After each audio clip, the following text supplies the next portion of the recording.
সকলকে স্বাগত জানিয়ে আজকের এই ভিডিওটি স্টার্ট করছি। আশা করি তোমরা সকলেই হনুমানজির খুব ভক্ত। আমিও হনুমানজির খুব বড় ভক্ত।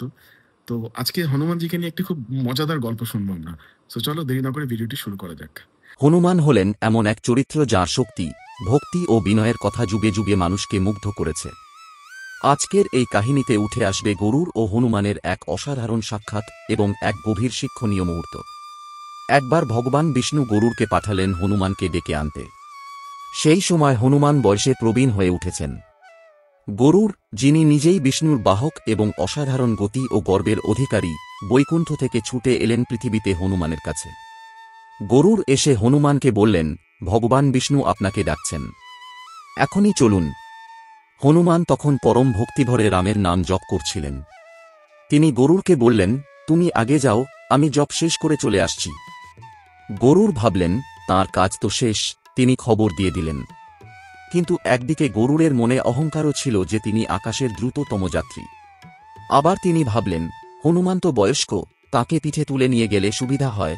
গরুর হনুমানকে বললেন, আপনি চাইলে আমার পিঠে উঠে চলুন, আমি নিয়ে যাই। হনুমান বিনীতভাবে আবারও বললেন, না ভাই, তুমি যাও, আমি আমার কাজ শেষ করে চলে আসো। গরুর তখন পূর্ণ গতি দিয়ে ছুটলেন বৈকুণ্ঠে। কিন্তু সেখানে গিয়ে তিনি বিস্ময়ে হতবাক। দেখেন, হনুমান ইতিমধ্যেই উপস্থিত এবং ভগবান বিষ্ণুর চরণে বসে রয়েছেন। হনুমান বিষ্ণুকে প্রশ্ন করছেন, ভগবান আমাকে ডেকেছেন কেন? গরুর স্তম্ভিত, এটা কিভাবে সম্ভব? আমি তো আকাশের সবচেয়ে দ্রুতগামী, তবু হনুমান আগে কিভাবে পৌঁছে গেলেন? আরেকটি প্রশ্ন তাঁর মনে এলো, বৈকুণ্ঠে তো সুদর্শন চক্র পাহারায় ছিল, সে কিভাবে হনুমানকে ভেতরে ঢুকতে দিল? সে তো কাউকে সহজে প্রবেশ করতে দেয় না। বিষ্ণুর আদেশে সবাই খুঁজতে লাগল সুদর্শন চক্রকে। তখন বিষ্ণু মুচকি হেসে হনুমানকে জিজ্ঞেস করলেন, হনুমান, আমার সুদর্শন চক্র কোথায়?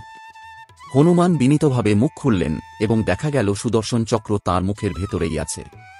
এই কাহিনীর মাধ্যমে বোঝানো হয়, গরুরের ছিল গতি নিয়ে অহংকার, আর সুদর্শন চক্রের ছিল শক্তি নিয়ে অহংকার। কিন্তু একা হনুমান নিজের ভক্তি, বিনয় ও অলৌকিক ক্ষমতায় সেই অহংকার দুটোই ভেঙে দিলেন। এই হলেন আমাদের পবন পুত্র হনুমান। ভিডিওটি ভালো লাগলে অবশ্যই একটা লাইক করে দিও, চ্যানেলটাকে সাবস্ক্রাইব করে দিও, আর পারলে ভিডিওটি একটি শেয়ার করে দিও। ধন্যবাদ, বাই বাই।